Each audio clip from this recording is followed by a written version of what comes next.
History between Puerto Rico and the African American community, Part 2.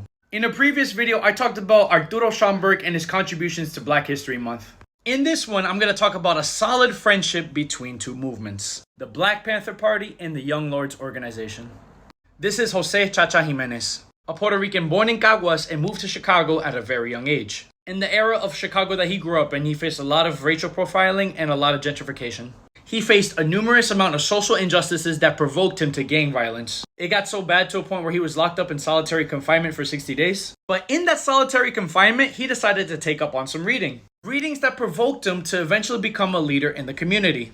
After being heavily inspired by Martin Luther King Jr. and finding out he had died while he was in solitary confinement, he decided to be a beacon of hope for the Puerto Rican community in Chicago. Slowly but surely, he convinced his gang, what was known at the time Young Lords, and transitioned them into what we know as today the Young Lords Organization. An organization built on community control, self-organization, and armed struggle.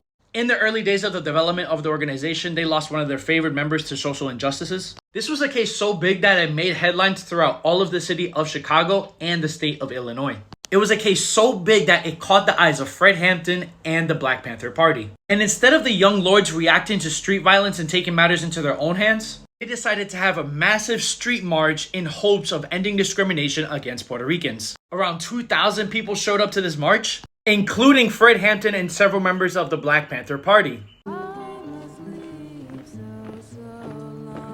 Young Lords and the Black Panthers teamed up together, along with another organization known as the Young Patriots, and formed the first Rainbow Coalition that was formed to address issues like poverty, police brutality, and substandard housing. They've housed press meetings, community meetings, have done several protests together, and when the Young Lords took over a building in hopes that they can stop gentrification happening in Lincoln Park, several members from the Black Panther Party showed up to stand in solidarity with the Young Lords. This was a beautiful team up between the blacks and Puerto Ricans that it unfortunately led to being caught by the wrong eyes that eventually resulted in the death of Fred Hampton and the eventual dissolvement of the Young Lords Organization.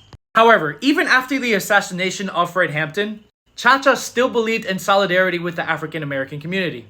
In the mid-1970s, he threw his hat in the ring of politics and eventually campaigned alongside with Harold Washington. Chacha used the power he had with the Latino community and pushed a great percentage of Latino voters for Harold Washington when he was running for mayor, helping Harold Washington become the first African-American mayor of Chicago ever. Chacha set an example of what it meant to be a great leader in the Puerto Rican diaspora. He spent out the rest of his days living in Chicago, eventually seeing the success of Humboldt Park.